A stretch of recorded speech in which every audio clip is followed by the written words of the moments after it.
মাশরাফি ভাইয়ের অভিমান, তার লাশটাও আর নড়াইলে যাক তিনি চান না, তিনি নড়াইলে যেতে চান না।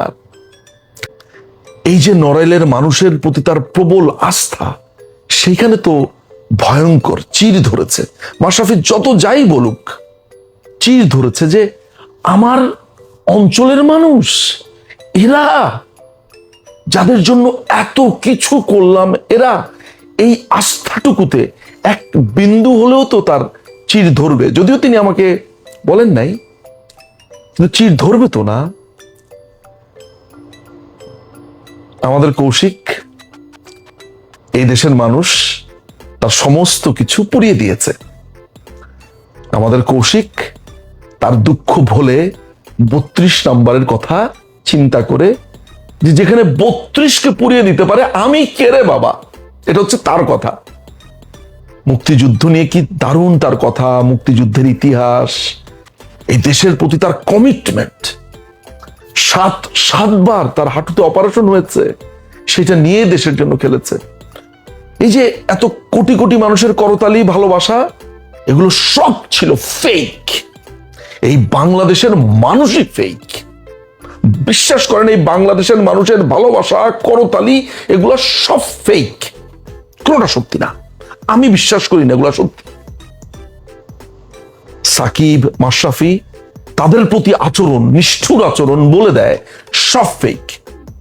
উনার বিরুদ্ধে মনে হয় 4-5টা মামলা হয়েছে, আরো মামলা দেওয়ার হুমকি দেয় অনেকে। এই তো কয়দিন আগে আবার বাড়ি পুড়িয়ে দিল। উনি নীরবে নিভৃতে নিজের মতো করে থাকে। নেতা কর্মীরা কত কষ্টে আছে বলেন, সব কথা, অনেক কথা তো বলতে পারি না। তবে মাথায় রাখবেন, আমি নিঝুম মজুমদার দায়িত্ব নিয়ে একটা কথা আজকে আপনাদেরকে বলবো। Mashrafe Bin Mortaza is a true leader, বাকিটা বুঝে নেবেন। He is a true leader and a patriot, দেশপ্রেমিক, রিয়েল। এই মানুষটার স্টেটসম্যান, অর্থাৎ স্টেটসম্যান হওয়ার যোগ্যতা আছে। শুধু একটা দলের নেতা না, তার পুরো বাংলাদেশের নেতা হওয়ার যোগ্যতা আছে। আপনার কথা বললে, তার সাথে মিশলে বুঝবেন। বিশ্বাস করেন, আমি নিশ্চিত যে আমরা ক্ষমতায় আসলে আমরা বিচার আচার এগুলো নিয়ে তখন আমরা ব্যস্ত হয়ে যাব। আমার মনে হয় মাশরাফি ভাই খালি আমাদেরকে বলবে, ভাই কিচ্ছু করার দরকার নেই, ভাই কিচ্ছু দরকার নেই, এগুলোর দরকার নেই। এখনো তার নড়াইল নড়াইল নড়াইল নড়াইল। মাশরাফি ভাইয়ের বাবা জনাব গোলাম মর্তজা সাহেবের একটা ভিডিও আসলো, কালের কণ্ঠে সম্ভবত ভিডিওটা। তো পুরো ভিডিওটা শুনলাম, পুরো ভিডিওর তার বক্তব্য, তার দুঃখের বক্তব্য, তাদের বাড়ি ঘর পুড়িয়ে দেওয়া, কি এক ভয়ঙ্কর জীবন। তো মনে পড়ে গেল যে মাশরাফি ভাইয়ের সাথে আমার বেশ লম্বা একটা আলাপ হয়েছে। তার কাছে অনেক গল্প শুনেছি, দল, রাজনীতি, দেশ। মাশরাফি ভাইকে দেখেছি বাঘের মতো। তখন তার ক্যারিয়ারের, তখন তিনি ইতিমধ্যেই এমপি, এটা নিয়ে অনেক কথা হয়েছিল তখন। ওই অবস্থাতে তখন তার ক্যারিয়ারের, বলবো যে অবসর নেবেন, এটা নিয়ে কথা হচ্ছে, নানান ধরনের কথাবার্তা। তার বাঘের মতো গতি, দৌড়ানো, এগুলো আমার জাস্ট চোখের মধ্যে ভাসে। প্রচুর খেলা দেখেছি উনার ফিল্ডে। তারপর তো পুরো টুর্নামেন্টটা দেখেছি। 2019 ওয়ার্ল্ড কাপে মাশরাফি ভাই তো খেলছেন মনে হয়, আমি হ্যাঁ, মাশরাফি ভাই খেলেছিলেন শেষ পর্যন্ত নাকি। যাই হোক, সোজা কথা হচ্ছে আমার 2017 চ্যাম্পিয়ন্স ট্রফিটা মনে আছে। তো মাশরাফি ভাইয়ের সাথে যখন ফোনে কথা বলছিলাম বা বলেছি, আমাদের কত স্মৃতি আমরা রোমন্থন করেছি, কত কথা জানতে চেয়েছি। এই 56,000 বর্গ মাইলের মানুষ, তার এত ফ্যান ফলোয়ার, তার প্রতি এই অন্যায় হয়ে যাওয়া অন্যায় এবং কত কিছু, তার কারো প্রতি, মাশরাফি ভাইয়ের কারো প্রতি, এক আশ্চর্য লোক, কারো প্রতি তার কোনো অভিযোগ নাই। আমি বললাম কেন ভাই? বলে আমার বাড়ি 4-5বার পুড়িয়েছে, এই তো কয়দিন আগে আবার পুরালো। আমার সমস্ত স্মৃতিচিহ্ন, খেলার মেডেল, ট্রফি, সমস্ত কিছু তারা পুড়িয়ে দিয়েছে। বাবা মাকে থাকবার জন্য একটা ডুপ্লেক্স বাড়ি করেছেন। আমার ওই বাড়িটার কথাও মনে আছে। আমি নড়াইলে 2বার বা 3বার গিয়েছি তো ওই নড়াইলে যখন আমি গেছি তখন আমি দুটো জিনিস আমার দেখতে চেয়েছি, হৃদয় ছিল, হৃদয় দেখিয়েছে ঘুরিয়ে, যে মাশরাফির বাড়িটা দেখার ইচ্ছা ছিল, দেখেছি গভীর এক রাতে।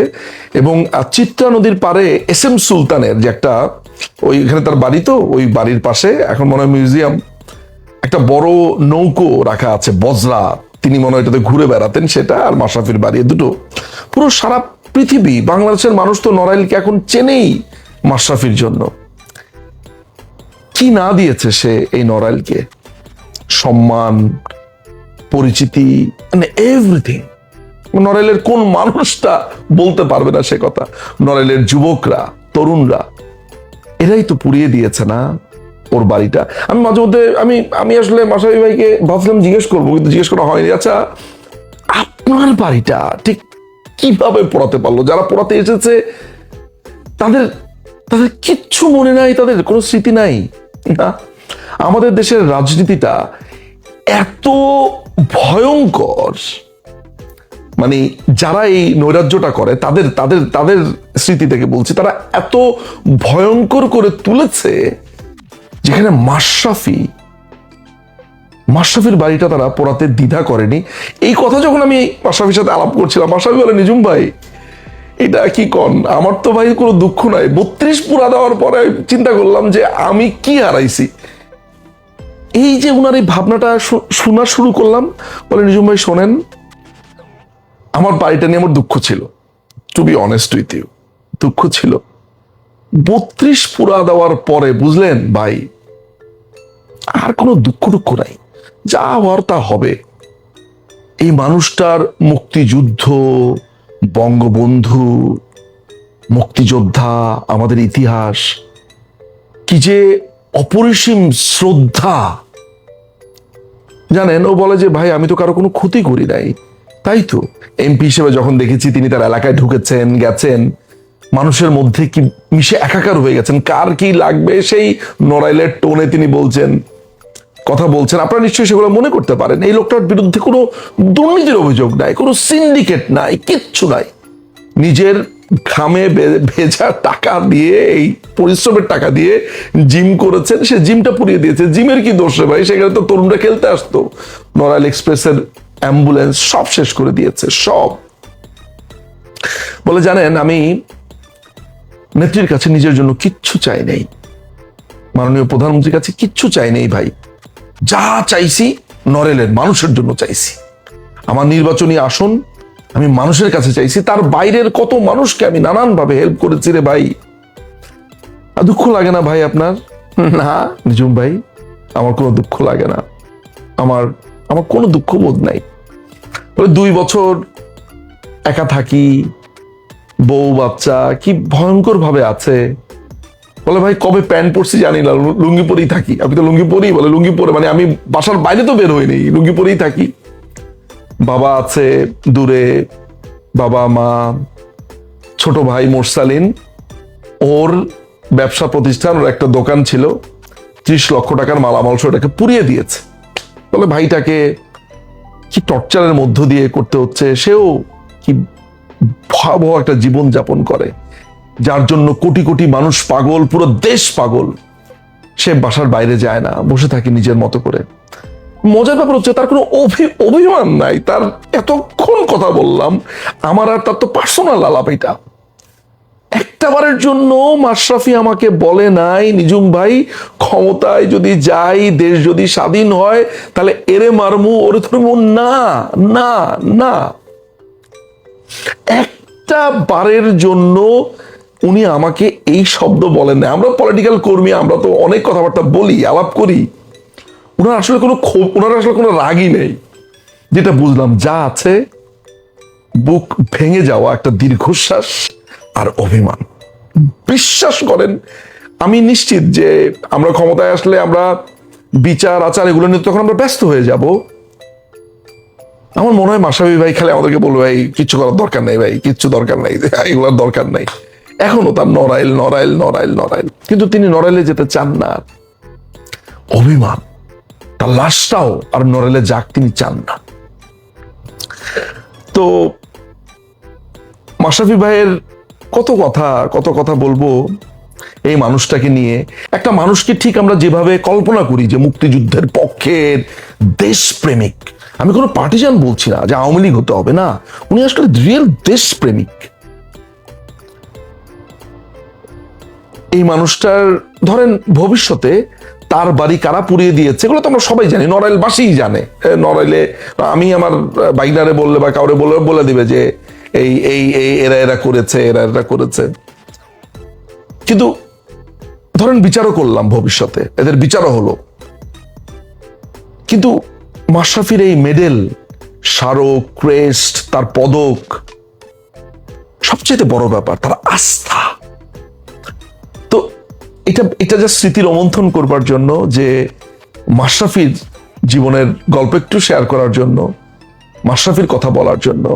এ ট্রু লিডার। এই মানুষটা দেশকে ভালোবাসেন, বঙ্গবন্ধুকে ভালোবাসেন, মুক্তিযুদ্ধের প্রতি তার অপরিসীম শ্রদ্ধা, মুক্তিযোদ্ধাদের প্রতি তার অপরিসীম শ্রদ্ধা, রাজনীতিবিদদের, নানান রাজনৈতিক দল, দেশ, সবার প্রতি তার দারুণ রেসপেক্ট, কাউকে নিয়ে কোনো ধরনের কটু কথা তিনি বলেন না, দারুণ একজন মানুষ। আর এই মানুষটাকে এই বাঙালিরা কি প্রবল যন্ত্রণা দিয়েছে, যিনি ঘর থেকে বের হন না অভিমানে, খেলতে পারেন না, যেতে পারেন না, জমি জমা বিক্রি করতে হচ্ছে, তার সমস্ত কিছু, অর্থ করি তার কিছু নাই, তো কিচ্ছু নাই, সব শেষ করে দিয়েছে। এই বাংলাদেশ বঙ্গবন্ধু মেরে ফেললো না, এই বাঙালিরাই তো মেরে ফেলেছে। নেতাজি সুভাষচন্দ্র বসু, এই বাঙালিরাই তো তাকে ফিরতে দেয়নি। এই বাঙালিরা একটান হলে তিনি কখনো লুকিয়ে থাকতেন, তার ওই প্লেন ক্র্যাশের গল্প সাজাতে হতো। এই বাঙালি রেইসের কথা বলছি আমি, শুধু বাংলাদেশি না, সব মিলেই এই হচ্ছে বাঙালি। আর বাংলাদেশি তা তো আরো খারাপ, ভয়ঙ্কর। এতটুকুই। ভালো থাকুন, সুস্থ থাকুন।